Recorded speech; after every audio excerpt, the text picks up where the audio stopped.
Hey everybody, welcome to Slash Bash, where today I am bringing you another Choosing Beggar Reddit video. If you are new to the channel, then subscribe and click on notifications so you don't miss out on the fun. In our first story, a Choosing Beggar cousin drops by to pick up some free stuff. But once she arrives, why should she limit herself to the items that are meant to be given away? Let's jump right in. I kind of have a negative attitude about all this. I apologize. The wound is still a little fresh. I love giving and helping people normally, but seriously, this makes me understand Scrooge McDuck. So my wife and I decided to clean out the garage to take advantage of the quarantine. So we rented a dumpster and started clearing everything out. We have 4 kids, so we have a lot of junk and old clothes, toys, high chairs, strollers, etc. And it's all in really good condition as my wife takes really good care of things so that we could resell it later. Usually to one of her cousins, she has a very, very large family, so there's almost always someone pregnant. Normally, she'll post the items on Facebook for our friends and family, and then she'll post them for sale on Marketplace or take them to a second-hand store to try to make a little side cash. With the garage initiative, we decided we would just curb alert all the items for free and people could come take whatever they wanted. When I say curb alert, I literally mean they were in a separate group by the curb, clearly separated from the stuff that would be going back into the garage. This is important. My wife takes a picture of some of the stuff, puts it on Facebook, and then ends up texting a couple of her cousins and friends that she knows could use some stuff. She even goes through the boxes of clothes to pull out some outfits and sizes for them that she thinks they'll like, above and beyond for them for getting free stuff. It's who she is. So her one cousin rolls up less than an hour after it's posted and says she'll take it all. Now, all of her kids except one of them are older than all of ours, so we were a little confused as to why she needed things like a high chair, box of toddlers' clothes, etc., but whatever, we literally just did not care. She could take them all and sell them for her own profit, we just couldn't care less at this point. So then she starts looking through the other stuff, and I told her that was the stuff we were keeping. Then she asks if she can have one of our bikes. I told her no, that my kids use them. She asks why we have so many bikes. So I explained that we just got the kids new bikes, but 2 of our kids aren't quite ready for their new bikes as one is a little too short to ride it comfortably and the other hasn't learned to ride without training wheels yet. Her response? Teach him to ride without training wheels and give me that bike. I told her no firmly. She rolled her eyes at me and went back to the curb pile. One of our friends texted my wife and asked if she could hold on to the double stroller for her as she could really use it. They foster kids and just got given a baby along with their 2-year-old, and she really needs a double stroller. So we tell her cousin, whose youngest child is 4, that we're keeping that for a friend. Her response? She ain't here yet. My neighbor really needs a stroller. I tell her no again, and take the stroller back up to the other pile. She follows. Whatever. Then she starts back on the bike thing, saying that since she can't have the stroller, I should give her the bike. Again, I firmly tell her that I'm not giving her my son's bike. The conversation goes as follows. But Bubs don't have nothing to ride. Okay, but who's Bubs? That's what we all call JJ's little boy. Okay, who's JJ? My neighbor? Down the road. He's done some work for my father-in-law before. Side note, my father-in-law runs a decently large-scale rental company. He's got close to 50 regular workers, all of which are either family or considered family. None of them are named JJ.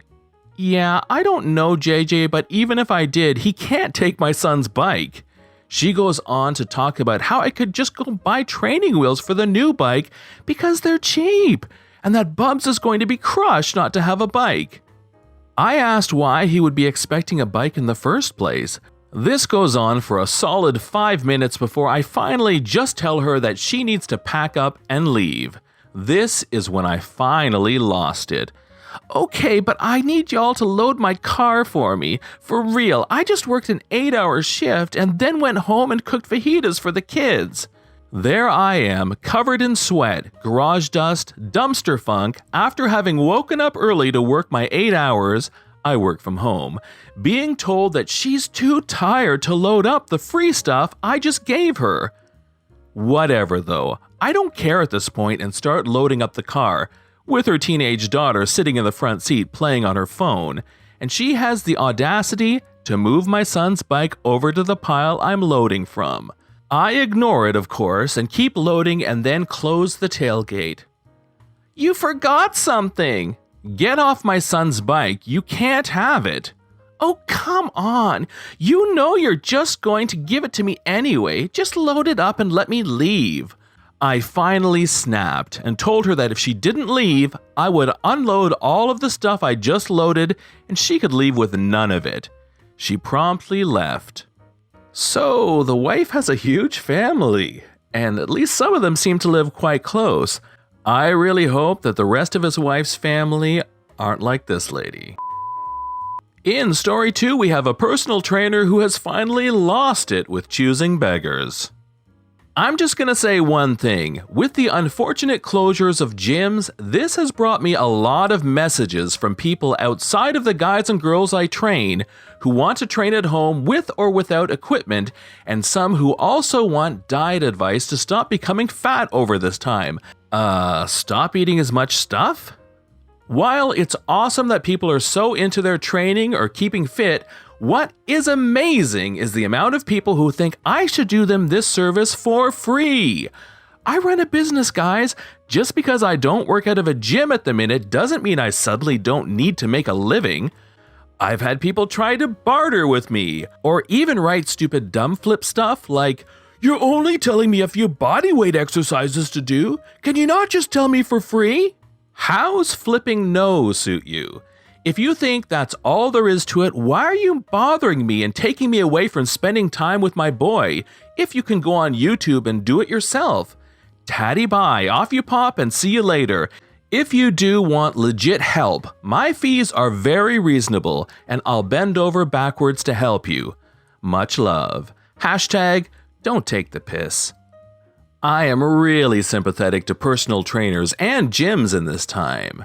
Now that it's even harder to get personal training clients, I would think that everyone who contacts you for free information is a little nail in the heart. Story 3 shows us a choosing beggar neighbor who is looking for some free gardening. This happened recently. I live in a unit complex, 20 units, where most of the neighbors know each other or have spoken at one point or another. One of the neighbors, Ben, has a lawnmower and mows everyone's lawns for free. This is important for later. I've been in isolation because of COVID-19 for the past month and have been getting extra money from the government lately that I don't need. So I decided to put that money to good use and hire a gardener to fix up my front and back garden. The front garden is a complete mess. For the past 2 weeks, he's been coming and going to fix up my front garden in small increments, not interacting with me directly for obvious reasons. This happened yesterday when my gardener was working on my front garden. One of my neighbors, Jessica, came up to the gardener. I have security cameras outside so I can see what's going on in the driveway, and began complimenting him on his great work. I popped my head out so I could hear what was being said, but they couldn't see me. "Yeah, that looks really good. I think you're doing a really nice job." She started getting overly complimentary, and I had a sneaking suspicion of what she was getting at. "You're doing such a good job here. Do you think you could work on my garden after you're done here? I don't think OP would mind." "Hi, Jessica, what's up?" "Oh, hi, OP. Well, I was saying what a good job your gardener has done so far. Do you think he'd mind doing my garden as well?" "I'm sure he wouldn't mind. It's $30 an hour or $300 for the whole day." "What? I'm not paying for it. You hired a gardener, so it's your responsibility to do my garden as well." "I hired a gardener to do my garden. It's not up to me to pay for your garden to be done as well." "But Ben mows the lawn for free. Your gardener should do my backyard for free too." "Sorry, Jessica, but if you want a private gardener, you'll have to pay for it like everyone else." But I'm on a disability pension and can't afford that. Clearly, you can. I'm on a disability pension too, so don't try that. I spend my money on important things, not the alcohol I see you buying all the time. So unless you're going to pay for his time, please let him get back to work. Jessica huffed and stomped off, and I haven't heard a peep from her since. But give it time, I'm sure she'll be back soon enough to try to get more things for free. I like that this lady has cameras set up all around her place. Sure, she calls them security cameras, but we all know they're to keep an eye out for all the hordes of choosing beggars around. In our final story, we have a student who is checking in at the airport. I know there is a choosing beggar in this story, but I am undecided as to who it is. Let me know what you think. Done. Checked my bag. It cost $43. I charged it on my card one way. Ask when you get to the ticket counter for a return voucher because you have no way of knowing right now what date you will be returning. Also, ask if they can refund you for the paid bag since it's books because of your online classes, please.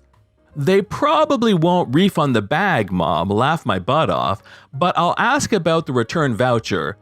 Please, they may extend the courtesy because you're a student. Also, tell them it's your first time flying with Frontier. Thanks. Mom, I'm not going to be a choosing beggar.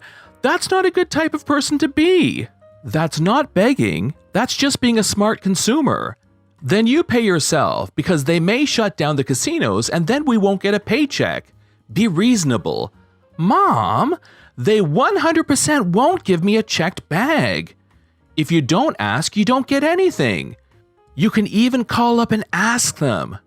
Do what I'm asking. It's not difficult. Be humble to me and the agent. Oh my lord, I'll ask, and no matter what, I guarantee it's a no. You're totally taken care of by us, and it'll make me look like a bad person. Stop the excuses. Just ask, please. I'm working frontline with people who could pass the virus to me. It's a simple request. I'll ask about a student discount. They're not giving me free stuff. They're losing money already. I'm disappointed. Stop texting me, please. Okay. You know what we do for our kids. Stop making me beg you to save our money. Mother, I will pay you the $43 in cash. Just please relax. Ask. Now, I'll admit I've spent far too much time thinking about this one. Odds are, it was the student that put this up on Reddit. Wild guess, but I think I'm right. And the student gets full marks from me for not wanting to be a choosing beggar, though I don't think what the mother was asking for would have made him a choosing beggar. You ask politely, maybe they will, maybe they won't. Now, if they say no and you lose your mind and go crazy, you're moving into the choosing beggar territory. So then, is the student the choosing beggar? And I don't have enough information, so here are my questions. If the OP ever hears this, please let me know. 1. Did you buy your own plane ticket? 2. Did you pay back that $43? 3. If you did pay back the $43, was that just money your parents gave you and you gave back to them, or do you have a job and you earned it yourself? I would love to know. This has been John from Slash Bash. Thanks for watching. If you've enjoyed the video and want to see more of them, then hit that subscribe button. We'd love for you to drop a like, share it with your friends, and we will see you in the next one.